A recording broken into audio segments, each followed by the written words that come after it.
গরুর শেডের কাজ 70% কমপ্লিট। এখন বাকি মেঝে ঢালাই এবং চারি তৈরির কাজ।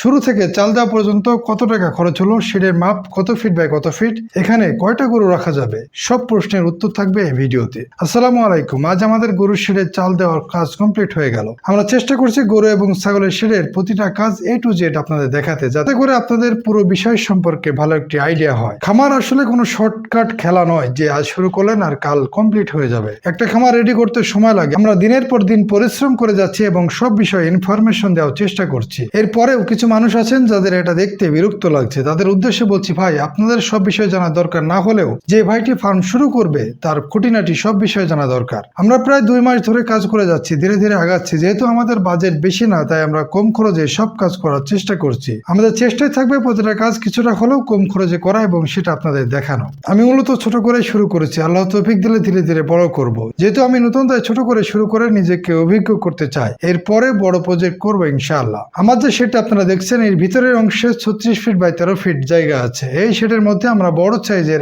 8টি গরু রাখতে পারবো। তবে কেউ যদি মাঝারি বা ছোট গরু রাখতে চান, তাহলে 10 থেকে 11টি গরু এখানে রাখতে পারবেন। গরুর শেডের মেঝে থেকে লিন্টন পর্যন্ত আমরা 8 ফিট উঁচু করেছি। যেহেতু 2 চালা ঘর, তাই 8 ফিটই যথেষ্ট উঁচু। এবং আমরা টিনের চাল দিলেও এর নিচে হিটপ্রুফ ফয়েল পেপার ব্যবহার করেছি, যাতে করে রোদের তাপ কম লাগে। যাদের বাজেট তুলনামূলক একটু বেশি, তারা অবশ্যই সিমেন্টের টিন ব্যবহার করতে পারেন। সেই ক্ষেত্রে আপনার ঘরটি অতিরিক্ত গরমেও ঠান্ডা থাকবে। শুরু থেকে চাল দেওয়া পর্যন্ত মিস্ত্রি খরচ সহ টোটাল খরচ হয়েছে 1,20,200 টাকা। আমাদের প্রতিটা হিসাব লেখা আছে। আমরা কোন পারপাসে কোন টাকা খরচ করেছি সেটা হিসাব করা। শেডের কাজ কমপ্লিট হলে আমরা ডিটেলস বলবো ইনশাআল্লাহ। গরুর শেডটা আমরা পর্যাপ্ত খোলামেলা করেছি, যাতে করে এখানে কোনো ধরনের দুর্গন্ধ না হয় এবং স্যাঁতসেঁতে না হয়। এরপর আমরা মেঝে ঢালাই করবো এবং ঢালাই শুকানোর পর আমরা গরুর চারি তৈরি কাজ করব। এবং ছোট ওয়ালগুলো আমরা ভিতরের সাইডে প্লাস্টার করে দিব।